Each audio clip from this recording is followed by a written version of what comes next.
એટલે સેવડો લઈને હા સેવડો 5 વાળો હા એક લેવાનું આ એક બીજું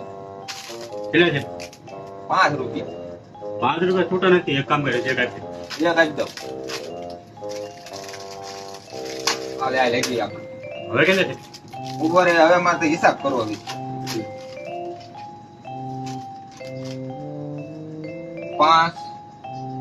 5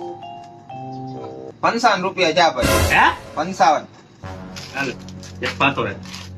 એક પાછો 5 બાદ કિરા એટલે 50 રૂપિયા લાય ભાઈ ચાલ નથી લેવો મારે કઈ 50 માંથી બીજા 5 બાદ કિરા એટલે 45 રૂપિયા લાય લાય પેટીઓ કોકની ઉઠાવશો અમે નીકળ પેટીઓ ઉઠાડો લાય નીકળ. 45 લાય ને નામ લખી નીકળ. આ લખી વાળી મારું નામ